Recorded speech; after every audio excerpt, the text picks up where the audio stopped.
In the leadership relationship, the leader is indebted to his followers. You are indebted to your team as a leader. And the earlier you pay that debt,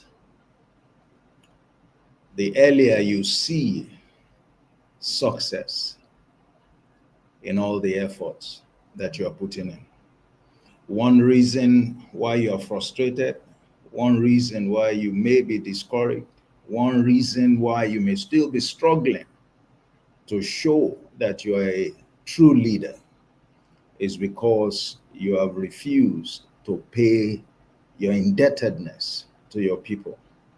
Until that indebtedness is paid, or at least you begin to pay it, you won't see an improvement in the impact that you make on your people. There's a debt that you have to pay that will help you to achieve that transformation that your leadership is supposed to deliver to your people. It's important to know what that debt is and to pay it. Relieve yourself of that frustration, of that disappointment. Once you lead with understanding, focusing on the payment of that debt, you're done, you're through. And while we're at it, that's the way to truly know your self-worth. Because the self-worth of every leader is seen in his or her successors, is seen in members of his team. That's what we'll be examining today on leadership in 30 minutes. And it's a pleasure to bring you another episode of that. You know, my name is Olatunji Shobodu, your anchor for this program, and the CEO and founder at Emet Leadership Academy that brings you leadership in 30 minutes every week. And so today, what we're focusing on is counsel to you to pay your debt in order to see your worth. Pay your debt in order to see your worth. Pay your debt in order to see your worth. And I know that many people will be wondering right now, what does it mean by pay my debt? What is this debt that we're talking about? Well, let's quickly get to it. And you find that exposition in Romans 13 and verse 8. And you know that at Emet Leadership Academy, our focus is on nurturing leaders based on truth.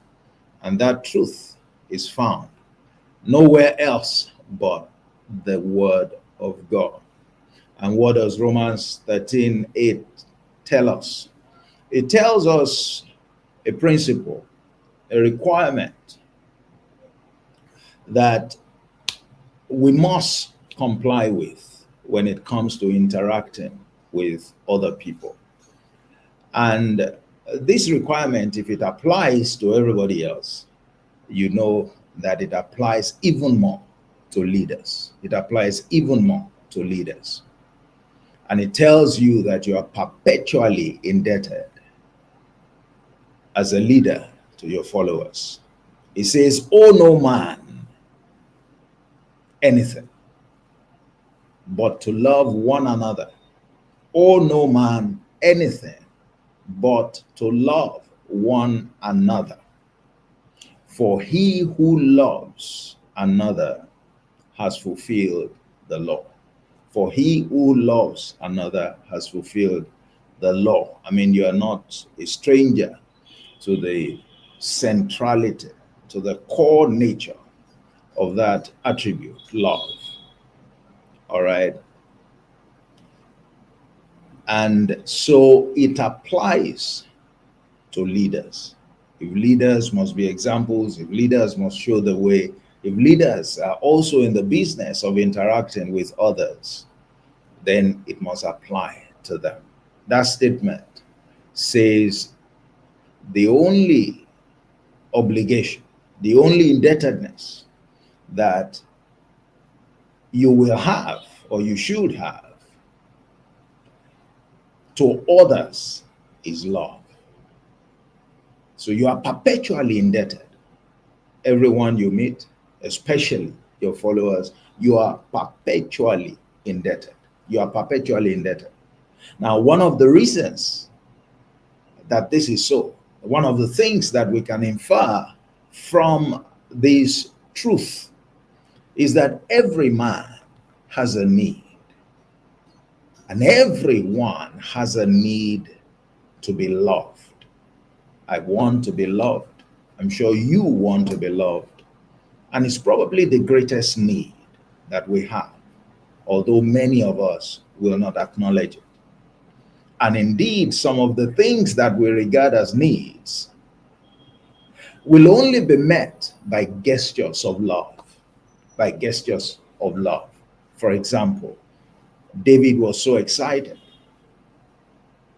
with his experience with his leader, with God. In Psalm 23 and verse 1, he said, "The Lord is my shepherd, that is my leader. I shall not want." So in that statement, he was speaking about God in the context of a leader-follower relationship. The Lord is my shepherd, I shall not want. And why? He makes me to lie down in green pastures. The issue is, yes, there is need for pasture. He has a need for pasture. But that need is only representative of a greater need, of a more important need, and that is the need for love. Interestingly, it is the love in the heart of the shepherd that makes him to respond, all right, in a way that he meets other needs, that he meets other needs.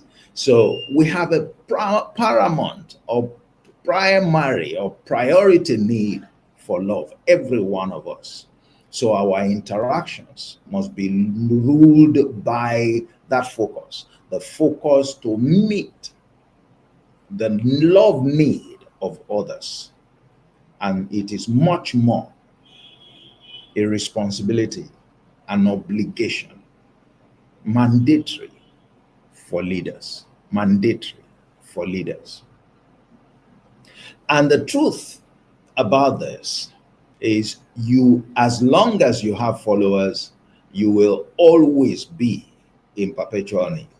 So actually, what the leader tries to do is to constantly minister or work to meet the need, that need of her followers, the need for love, the need for love. As long as it's outstanding, you can't be effective in your leadership role. As long as you are indebted, your leadership effectiveness will wane, will be undermined. And I guess it's simple. If you are not meeting the love need of your people, they will not commit to you as much as they should. In fact, people will commit to you the more love they feel you show them. All right? So when you step on the pedal of love as it relates to your people, they respond with greater commitment to you. And when people are committed to you, it makes your life easy as a leader, because then you have influence, then you can impact, then you can deliver the transformation that your leadership is supposed to usher into their lives. All right. Now, there is something about love that we don't have a full grasp of. And we don't use it. We're not committed to walking this path, to paying this indebtedness because of this inadequate understanding of the transformational value of love. That transformational value you can appreciate from Ephesians 5, where, and we want to use this illustration to drive home the point here. Because in the context of the home as well, there's a leadership relationship. All right. The husband is the leader of the home. Okay. The husband, therefore, owes an obligation, all right, to everyone in the home, beginning with the wife. That's why that scripture said, husband, love your wives. Husband, love your wives. You see, husband, love your wives. So there is consistency between Romans 13 verse 8. It says, husbands, you owe your wife love. Your wife has a need for love. So pay that debt and pay it continually. But it does something. Paying that debt does something. Paying that debt helps the husband to deliver the transformation, all right, that is expected of him in the life of the wife. Why are we saying that? All right, so let's complete that statement. It said, husband, love your wives as Christ loved the church. So this love has a benchmark. It says, as Christ loves the church. So that's the kind of love that we're talking about. And the relationship between Christ and the church is that of, a bride and the bridegroom and the bride. It's also that of the leader and those who follow. It said, and let me read that,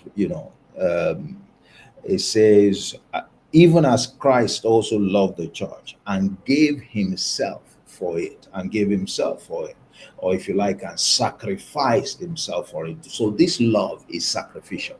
This love is about the leader giving himself, all right, for the benefit of his people. And I won't go into detail about, that concept of giving, but it's very important. I'll speak to it at some other time. I believe I've spoken to it in some other videos. You can check the channel. So he said that he might present the church to himself, a glorious church, not having spot or wrinkle or any such thing, but that it should be holy and without blemish. He said, so ought men to love their wives as their own bodies. He who loves his wife loves himself. He who loves his wife loves himself. So you see that the love of the leader is meant to achieve a transformation in the follower. All right. The love of Christ does something to us. It transforms us. All right. It works his desire in us so that he can present us to himself as people, proteges, successors, joint heirs, without spot, without blemish, without any such thing. That's what your love does to your people. That's the transformational impact of your love towards your people.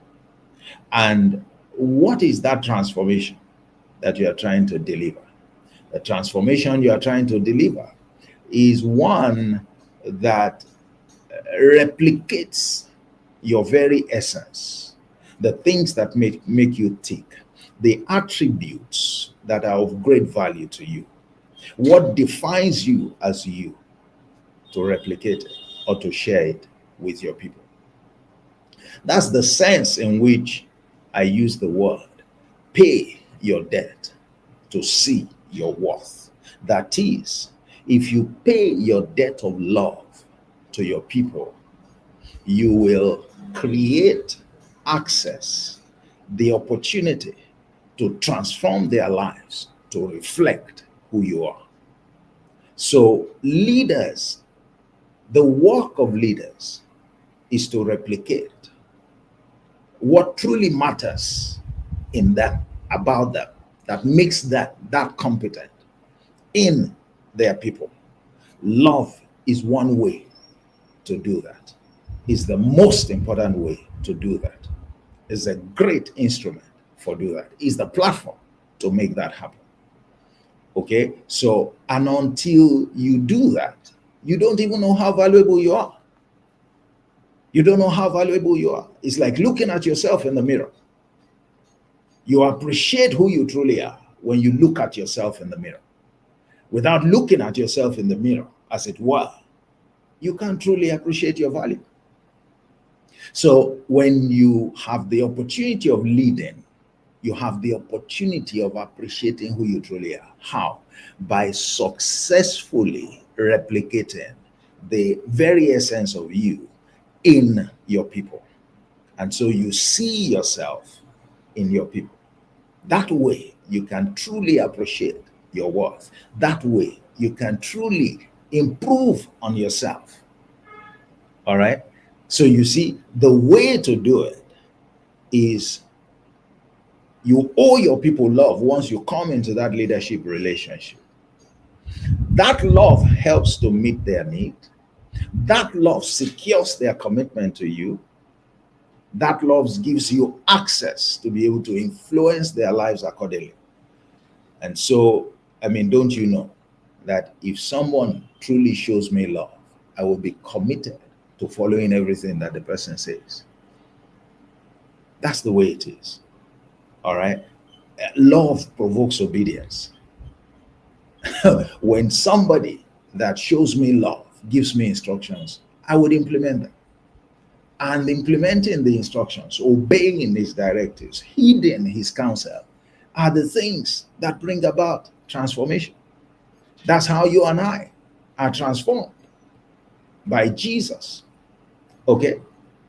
That's how a leader transforms his people. And as we do so, I mean, you know what 2 Corinthians 3 and verse 18 says. It said, we behold him as in a mirror. Okay? We're looking at his image. And as we do so, we are transformed into the same image from glory to glory, little by little, step by step, as by the Spirit of the Lord. That's the process. That is the process. That is the process. Love is at work there. Love is at work there. Love is at work there. Now, so you would say, okay, so how? And this part is very important. How do you express that love practically? How do you express that love practically? I mean, many people have talked about giving, but it's fairly general. But if you study that Ephesians 5:25 to 29, I believe, or thereabout, you will come out with 4 pillars that can help you to pay the debt of love. All right? 4 pillars. They are contained in those scriptures. And I wish I had my book here, The Man in Love, where I discuss these 4 pillars in quite some detail. All right, but I'll share with you what those pillars are. You see, and they come from the example of Jesus, how Jesus transforms his church with love. Okay, how he replicates his nature, the nature of his spirit in us. And he says, number 1, that he cleans us with the washing of water by his word. Okay, it says, husbands, love your wife even as Christ loved the church and gave himself for it that he might sanctify and cleanse. Sanctify and clean with the washing of water by the word. Okay, so the word that you speak to your people is a cleaning agent. It takes care of shortcomings they have in their lives. The teaching that you give, the instruction that you give, the correction that you make, the direction that you show, they have the effect of cleaning shortcomings that are in the lives of your people. That's one of the ways to show love. It's one of the ways to show love.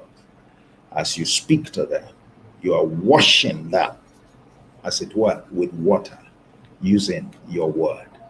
That's why in John 15:3, Jesus said to his people, he said, but you are clean by the words I have spoken to you. But you are clean by the words I have spoken to you. That is, the words are cleaning agents. The words are cleaning agents. All right? Words have power. The more people listen to you, the more they embrace it, the more it flushes out things that are contrary to what you are saying, to what you are teaching, to what you are showing them. All right? The second is that scripture talks about sanctify, to set apart for a purpose, for a specific purpose.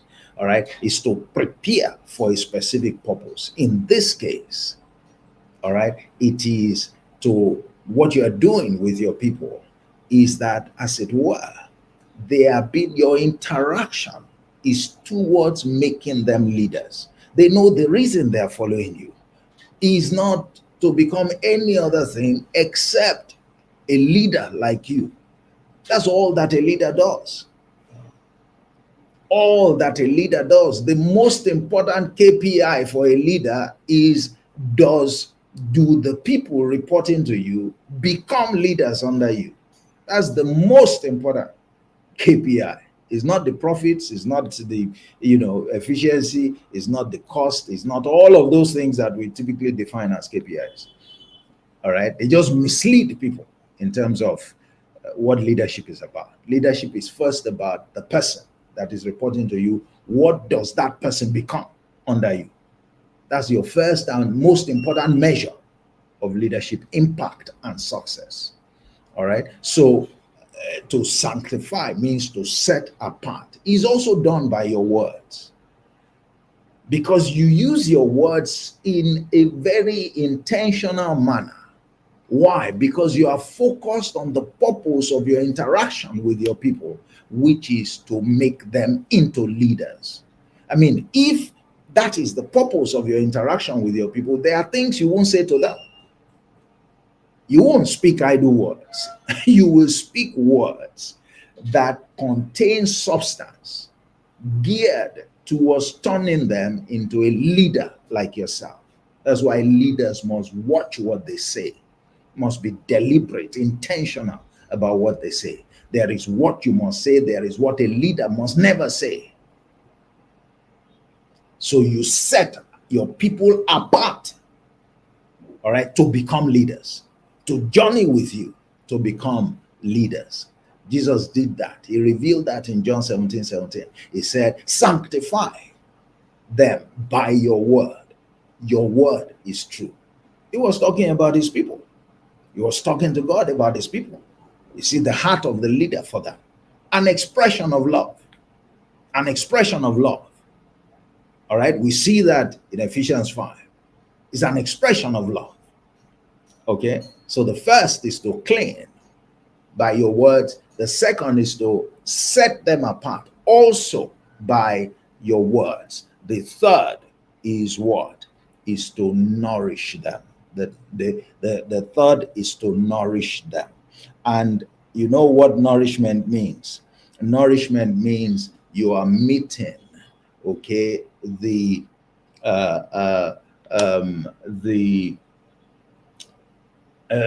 all right, for want of a better word, the nourishment needs. But it's the kind of thing that David spoke about. David said, the Lord is my shepherd, I shall not want. He makes me to lie down in green pastures. All right. Green pastures is meeting the nourishment needs of David. So you leaders who are only focused on getting the people to do what you want without being concerned about their needs to keep body and soul together, you are missing it. You are missing it. You are missing it. All right. This is the aspect of showing love that involves speaking to the needs of the people. I mean, Jesus was saying, you have a brother who is hungry. That's not a time to say, keep well, be fit and all of that. That's a time to give him food to meet the needs. There's a time like that between you and the people you lead. There's a time to put hands in your pocket to give them money. There's a time to ask them, how are you making ends meet? How is, this tough environment affecting you? In what ways can I help you? There's a time for that. That's the nourishing. You can clean, you can set apart, but this is also part of the requirements. And it's an expression of love.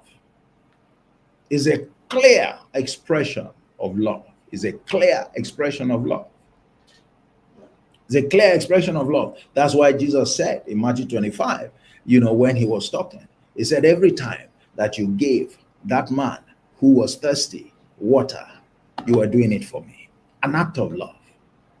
Every time you gave clothes to the guy who didn't have any on his back, an act of love. You did it for me.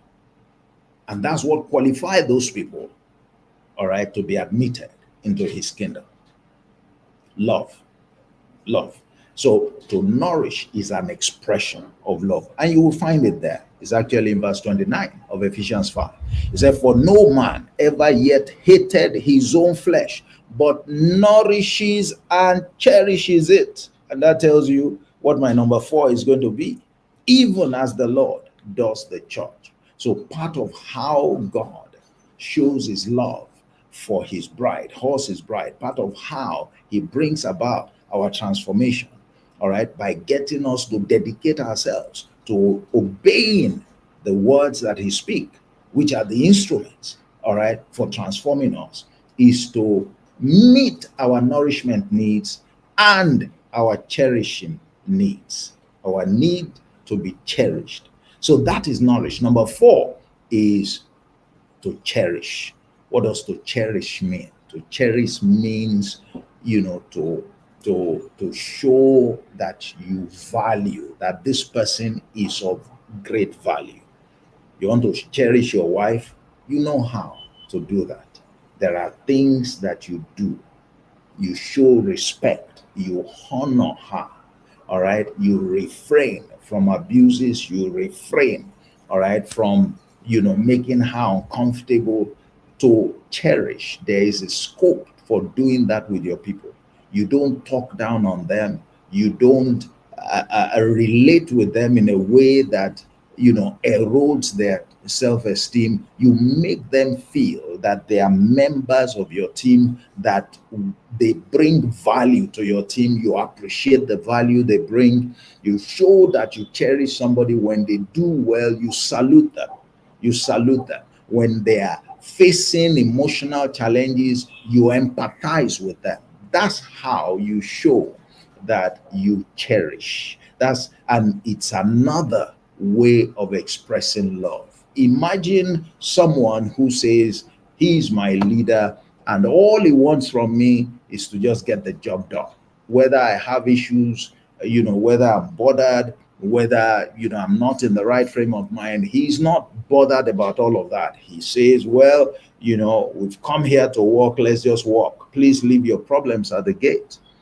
I mean, those are leaders who have no understanding of what leadership is about.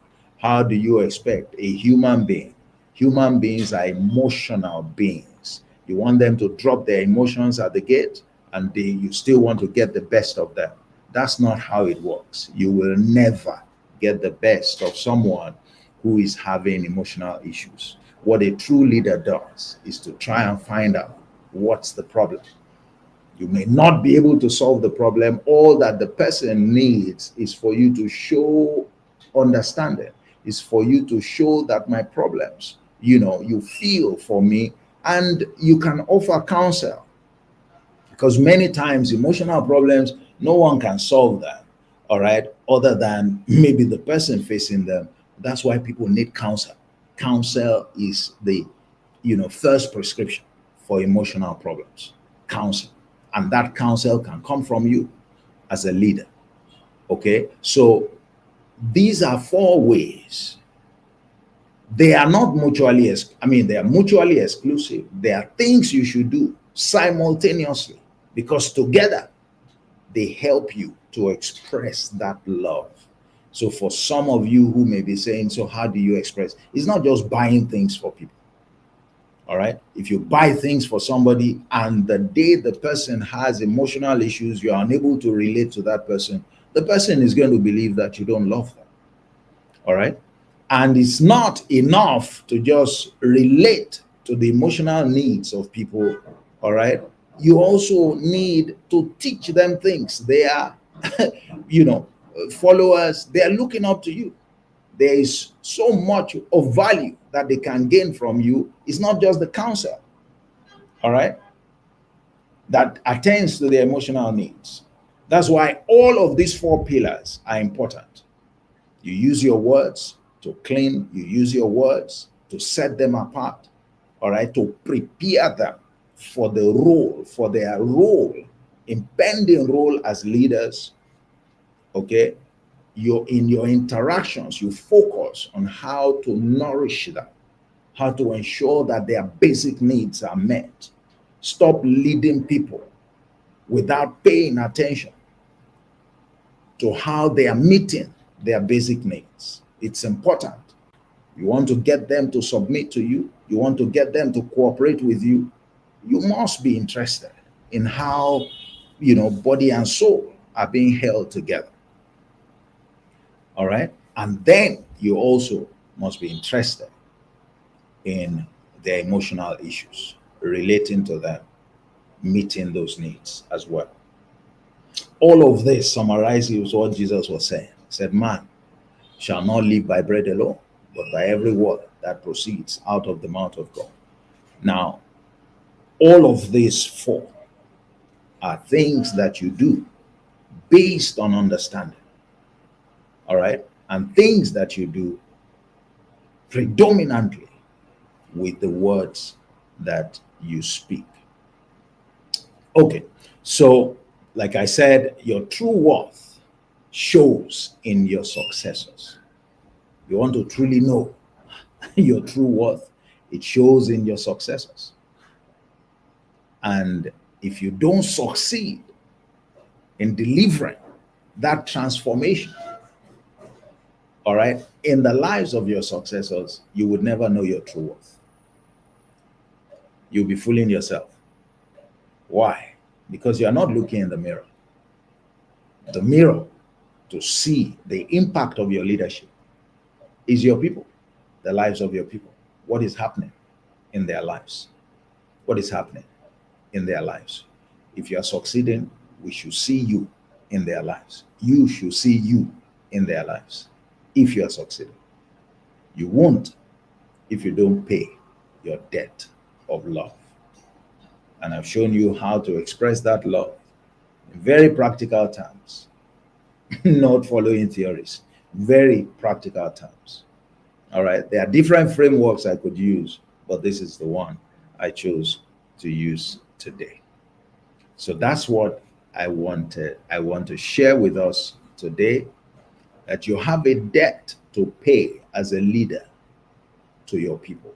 The leader is indebted perpetually to his people. Every day you are striving to pay that debt. What is that debt? Love.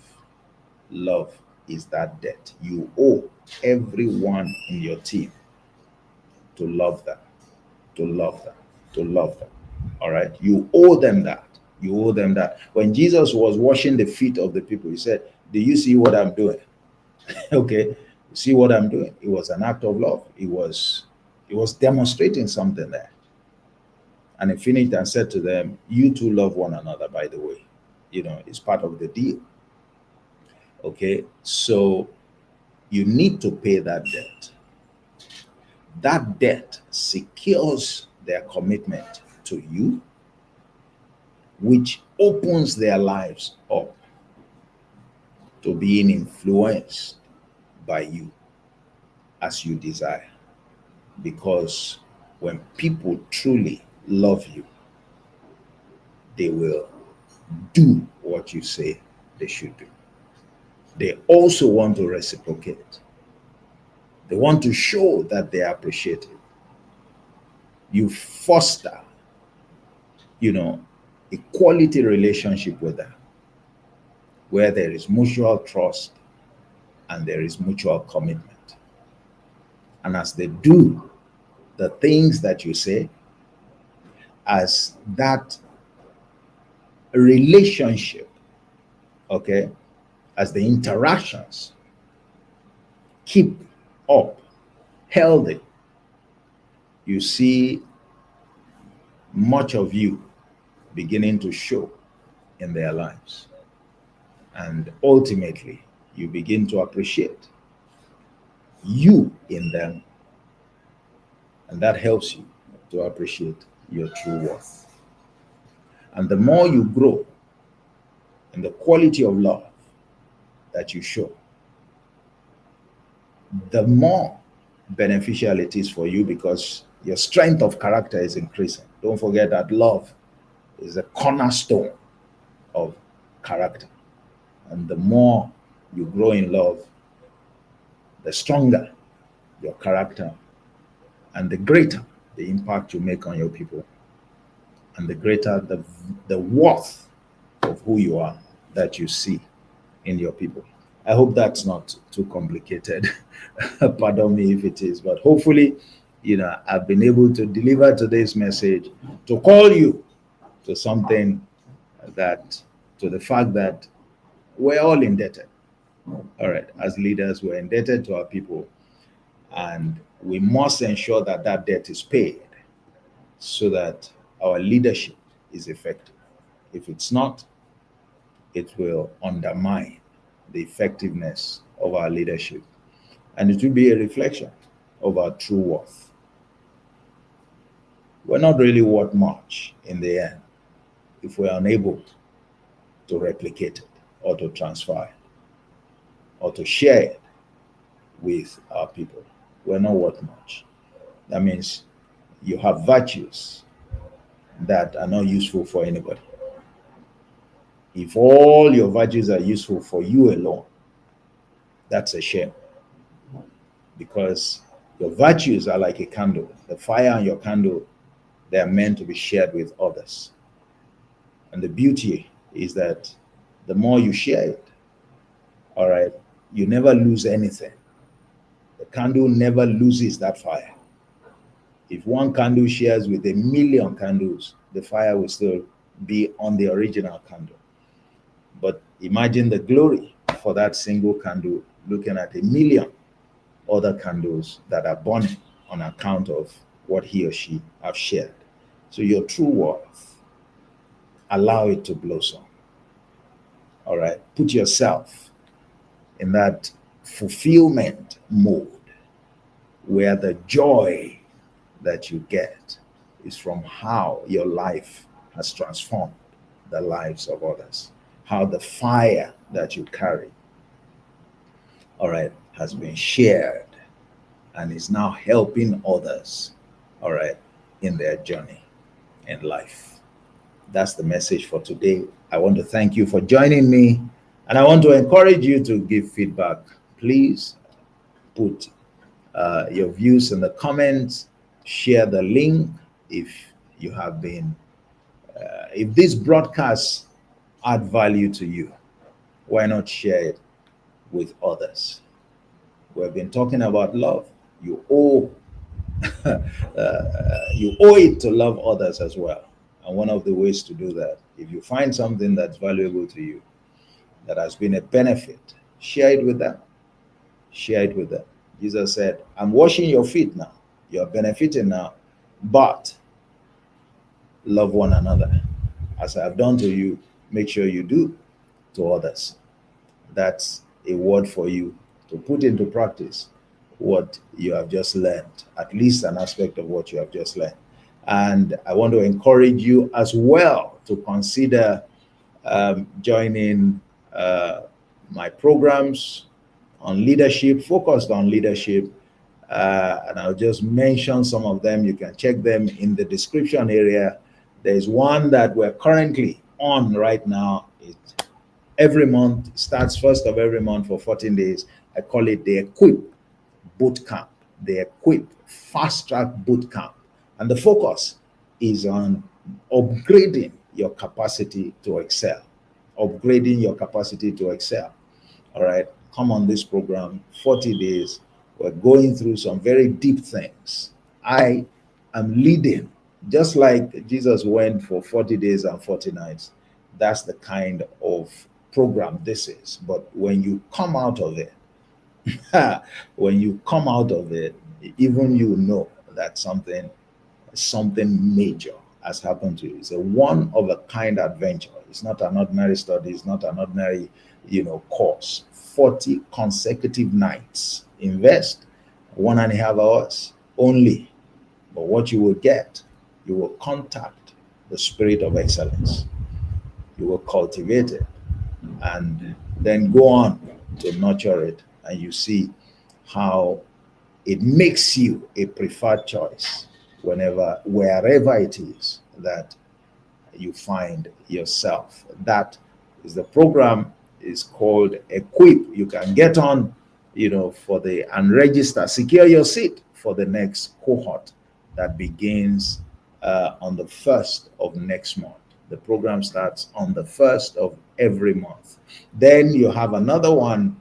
It's called ANTIDOTE. ANTIDOTE. And this is a strategic masterclass. 8 sessions over 4 weeks. So in 1 month, you are done. The sessions take place on Saturdays and Sundays. I believe 2 hours each day. And what is this about? A lot of people face odds in the pursuit of their goals, in the pursuit of success, and they get stranded. They fail because when these challenges present themselves, and some of these challenges are recurring, they just cannot overcome. They don't have the antidote, all right, to silence or to overcome the odds against their success. And believe me, there are odds against your success. Whatever it is you decide to do or you are pursuing now, there are odds, there are challenges, and those odds are huge. Those odds could be as high as 75%. That is the probability that people will fail in what they are pursuing. They are that high. I can prove it. All right. But some people succeed. And you want to be among those who succeed, you need to possess the antidote. To every odd, there is an antidote. So there's a framework that if you understand that framework, it will empower you significantly. And the odds will turn in your favor rather than against you. That's what that program is focused on. 4 weeks, 8 sessions, antidote. It will build your capacity to beat those recurring odds against your success. So check out the antidote. It's another program that will help you. The New You is a program that you can take on your own. The other programs are live. I lead the discussions personally. The New You, a set of videos, that I have done. Of course, I'm the one also that is facilitating. And the basic concept of the New You is this: whatever it is you're achieving now is because of who you are. If you want to improve, you have to change who you are. All right, there must be incremental value added to who you are. And there is a relationship that you need to maintain that guarantees you that incremental value will continue to happen. That way, you continue to scale up your impact. Your axe remains ever sharp. All right, and you never lose ground. I'm sure you want to be in that kind of situation. So I call the program New You. The relationship that makes you. The relationship that makes you. It's a short program, it's a series of videos, I think about 7 of them. You can take them at any time, you know, according to your convenience. And if you need to interact with me, you have an opportunity to set up a time after you've completed the study, you know, and we can have an interaction. All right. You can learn more. You can ask questions if you want to. The link is there in the description. New you. Those are some of the courses that we offer. And all that you get in our programs is the truth. Nothing but the truth. And the truth doesn't need me to fight for them. They work because of their nature. Truth fights for itself. Nobody fights for it. And you know where we get them from. It's not my over 30 years experience. All right. As useful as that is, it is the word of God. That is proven over 2,000 plus years. So my experience can't compare. All right. But all in all is what we package for you to enjoy. I look forward to welcoming you to our programs. I look forward to your patronage. Show us some love if this continues to benefit you. And join me for Leadership Monday. It's on Monday. I'll be back speaking on another subject, and then also on Leadership in 30 Minutes on Thursdays. By the way, there's Leaders Pray. Leaders Pray is on Tuesday, and there, you know, it gets even more spiritual. Men ought always to pray and not to faint. So leaders ought always to pray and not to faint. There's a place for prayer. That's what we gather to do on Tuesday evenings. You can check for past editions as well on my YouTube channel or on any of the, you know, social media channels that you are joining from. Once again, thank you very much for being a part of today's broadcast. God bless you. Enjoy what remains of a glorious week. Bye-bye.